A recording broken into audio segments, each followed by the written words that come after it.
Welcome to Mr. International, for the dreamers who feel too much and want way more. I'm a lawyer who hates being a lawyer, and this podcast is my exit plan. Mr. International is a self-help travelogue for empaths, wanderers, and anyone craving freedom from a life that, well, doesn't quite fit. I'm trading courtrooms for countries, burnout for balance, and skepticism for the law of attraction. Each episode unpacks the emotional side of travel, mindset shifts, manifesting a new path, and what it really takes to rewrite your story. One passport stamp and perspective change at a time. What is up, everybody? Mr. International, El Señor de los Cielos, I stole that from the Netflix series Narcos, by the way, is here with you on a warm Thursday afternoon. I promised I'm going to be diligent, or that I was going to be diligent with these updates and podcasting. So here I am. This is me practicing that. So this podcast is successful, and I hope you guys, more importantly, learn from whatever I experience in life, so that even if it can improve your life 1%, my job is done. So I was originally going to talk to you guys today about my most recent trip to Turkey, but instead I thought I'd keep this one short and talk about follow-up to yesterday. So in the last podcast, I was having a really down day because this jerk of a client who's a broke-ass bitch, basically, who weren't paying for my services, sent me a really nasty negative email. Although it takes a lot out of me, and it's just a net waste of time, I ended up sending her a harsh email back demanding that she apologize, otherwise she can go shove it.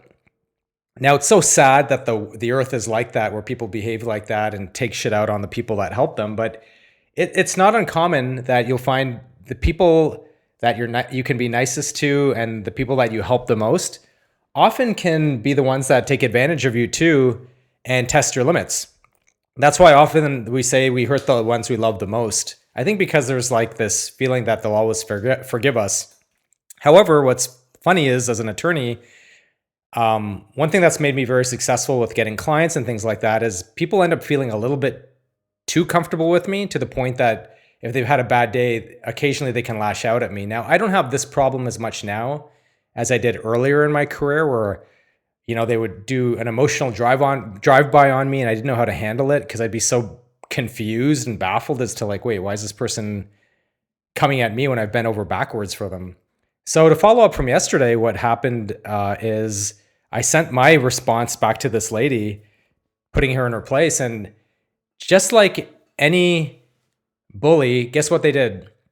Next day she responds, "Oh, it was a misunderstanding. Respect goes both ways. I should have put in an emoji."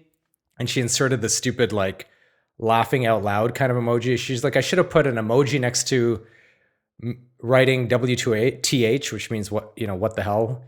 And she's like, "Yeah, all is good, blah, blah, blah, blah." And then here's where it gets better. She wants me to give back her filing fee, which you need the filing fee to pay to file the legal case she wanted me to file. Like, try to process that. You want me to file a legal case, you're not paying me anything, and now the money you gave me to pay for the filing of your case, you want that money back because you're running out of money. So I didn't bother responding during the day. But what I did do is at the end of the day, I said, "You know what? Tell me your address, your most current address. I'm going to mail your money back to you." I didn't tell them exactly what my plan was.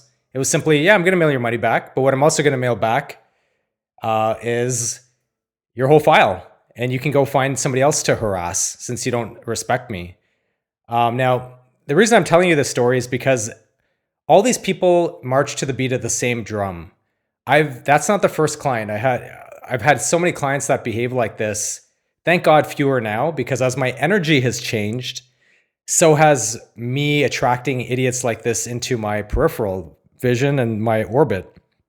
Now, the way these people operate is the following. They'll be rude to you, and all they're doing is testing you, whether consciously or unconsciously or subconsciously.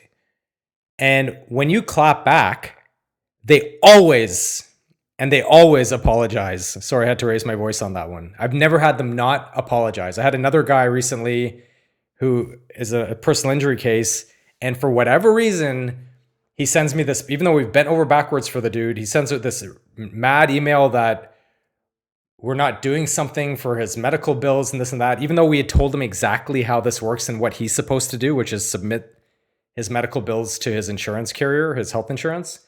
He doesn't do it. And what does he do? Or what happens rather, by him not doing it, he ends up getting like collection notices and he's mad at us. And we're like, so instead of being nice, oh, sorry, sir. Hell no. I said, what on earth are you talking about? Here's the old email where we specifically told you what to do and you didn't do it. So blame yourself. And what happens? I get the most apologetic email back.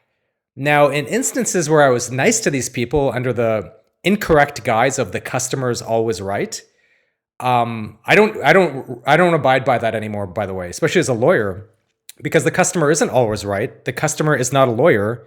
The customer, or client as we call it, doesn't know the law. They don't want to respect, many of them don't want to respect the process, that it's a long one. And they try to they try to dictate to you how fast and how things should go. I assure you, the client is not always right. The client's rarely right because that's what they're paying you to do, to be right and know what you're doing. And so in this instance with this other example, I clapped back. I was like, what on earth? Don't ever talk to me like that. What are you talking about? We told you exactly what to do with your medical bill and you didn't do it. So go blame yourself. And sure enough, I got this apologetic email the next day. And I found this throughout my career. Now, earlier in my career where I didn't do that and I'd be all, Mr. Nice Guy, like McDonald's, like, okay, well, sorry, here's some free French fries, even though I didn't screw anything up, just to make you feel good. All that would happen is the client would think they had you by the balls now. They would think that I just treated this guy like this and he put up with it. Great. Now I'm gonna escalate things and I'm gonna push harder and harder and harder. Now, if I were getting paid hourly, I would let a little bit of that go, because every time I would read a document or have to put up with something, I would just charge them. But unfortunately, the areas of law I practice, we don't do hourly billing. Unfortunately, it also opens the door to people behaving erratically and whatnot, especially in this era. So that's why today's topic is about dealing with bullies. I'm not saying all these clients are bullies, by the way, but the attitude can be the same. And the lesson learned is also the same.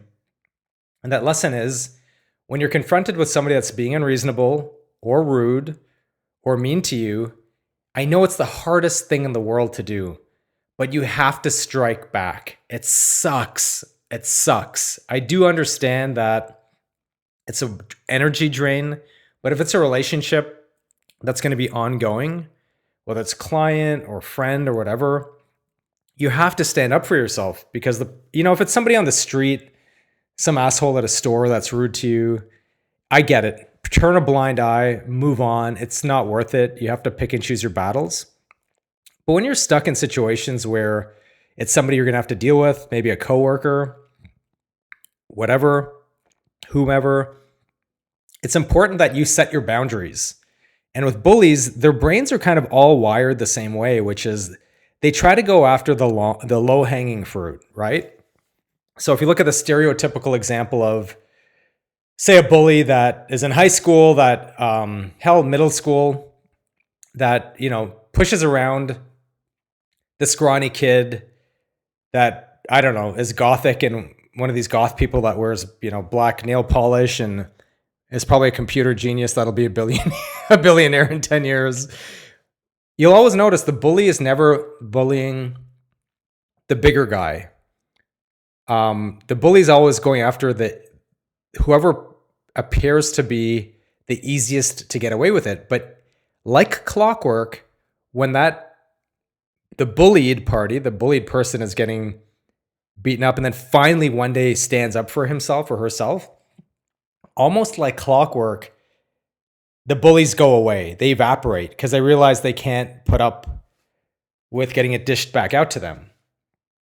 So with that being said, it's super important to, strike back when you need to. And it's very hard. Like even at this stage in my life, I also struggle with it because it's as an empathic person, or an empath to be clear, it takes a lot out of you. It ruins your day. And so often, especially living in a big city, you have to just kind of like eat it up, because is this fight worth it? But in these situations where it's somebody you're gonna have to keep dealing with, yes, you have to put your foot down. But however, as I had mentioned in the last podcast, part of the problem is, you know, pigs love it when you get in the dirt with them. You get dirty, but they love it. So you really have to be careful with, who you engage in. So that's kind of like my lesson, and it keeps being proved to me time and time again. Now, my partner, who is a litigator, like he's always told me this. Like, I used to chicken out back in the day with attorneys when they would act crazy, especially trial attorneys. They just have a habit of acting erratic and insane, to be honest with you. But when they would operate like that, I would be stunned. I didn't know what to do. I was like a deer in headlights, for lack of a better expression. But when I started working with my friend, he was just like them, and it would just roll off of him. Like, the whole situation with these crazy attorneys would roll off his back like water off of a duck's back. So I always admired him for that. However, I'm much better at it now. I have much thicker skin than I used to. It came with a lot of sleepless nights, let's just say. Gunshots to my mental health for sure. But here we are. Am I a better person for it? I don't know. Like, I often look back on it, I'm like, was this all worth it? But what I think I would say it is, and it was, because what happens is the stronger you become as a person in your inner core, being able to tolerate these things and push back when you need to, the fewer these things happen. Because it's almost like jerks, not almost like jerks and bullies, they know exactly who they can F with. Let's put it that way. Like, they know who they can test. Even without meeting you, they can just tell by intonations in your voice and your personality whether you're somebody they can take advantage of. And as you change and as you become a more solid person, you'll find these situations either stop happening altogether or they become much more infrequent.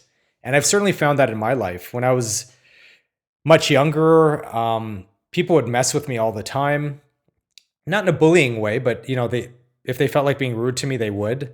Just I can give you a million little examples, but like even just going through the airport, back in the days of film camera, I used to use a high ISO exposure film for my camera. And so, I would ask the security guys at the security screening at the airport to do hand inspections, because it was common back then, because the X-ray machines can mess up your film. And I just remember one time I was going through the airport, and I'm always a very polite guy. I was just going through the airport, and I asked the guy doing the screening, was it possible to have this hand screened? And in front of everybody, and this is a crowded LAX airport, he just like rudely says to me, he's like, "Say please." But he wasn't even being funny. I was like, and as a young guy, you're kind of like taken aback. You're like, please? And it's just so humiliating. But now shit like that doesn't happen. Now my response would be like, "Excuse me?" I would right away ask for a supervisor and ask, see what the problem was. Like, I don't even care anymore, right? But back then you feel so weak, I guess. But I found things like these dumb little situations that kind of stun you for a day or two don't happen. Like, I remember, this is so stupid. Like, I remember I was on a flight, I think it was from Los Angeles to Toronto, and back then they served drinks. I guess they still serve drinks on these flights. Now, just so you know, United States, like LA to Toronto flights, America to Canada flights are still considered domestic flights. I know it's an international flight. Technically, you're crossing a border, but for purposes of flying and the planes involved and the staff and the service, even the terminals you go to, these flights are all run out of domestic terminals, and the flights themselves are very casual flights, because they're just quick flights, 3-4 hours, if that. And I remember I was like, again, this is when I was younger, they were going up and down the aisle asking people, "What do you want to drink?" And I remember it was this guy who ended up attending to me, who's one of the flight attendants, stewards, whatever you want to call them these days. And he asked me what did I want to drink, and I'm just sitting in my seat minding my own business. I hadn't asked for anything from anybody. And I said, "Oh, I just asked politely, like, do you guys have lemonade?" And the guy got so mad at me. Like, all I did was ask if he had lemonade. This asshole asked me if I wanted a drink, but how dare I ask him if I want lemonade? Because all of a sudden he goes in this diatribe. He's like, "What does that mean? I don't know what's lemonade." Like, he's like, "Is it this? Is it that?" And he starts like citing off, like, in Italy it means this, and America means that. I was like, dude, we're on a fucking a domestic flight here. Like, from LA to Toronto. I'm pretty sure lemonade in America is the same as lemonade. And he was Canadian, by the way. Is lemonade in Canada. I'm like, but I was so taken aback, and it was so humiliating to me because the other passengers on the Air Canada flight around me, they were kind of like, "What's wrong with this guy?" Meaning the steward, flight attendant. And I was so humiliated too, because back then I didn't have that trigger in me to like clap back, as they say, because I'm more like, dude, I don't want to conflict with somebody. I'm just answering your fucking question, right? So, now that those dumb things don't happen to me now, at least that was like the impetus of me changing a little bit, because after that flight, that scenario bugged me so much. I actually filed a little complaint with Air Canada. They said they talked to the steward about it later, but it was just so uncalled for. And what's really happening, I've learned in life, is and this will be another episode, is to not take things personally. That's the other big lesson.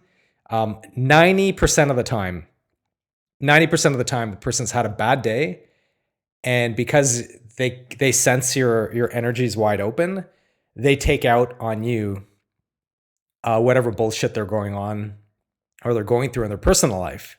You just happen to be the absorbing sponge that's readily available. Now, the tricky part in this whole practice is you have to make sure you don't get jaded. And what does that mean? It means this. Here I'm going to go on a little bit of a tangent.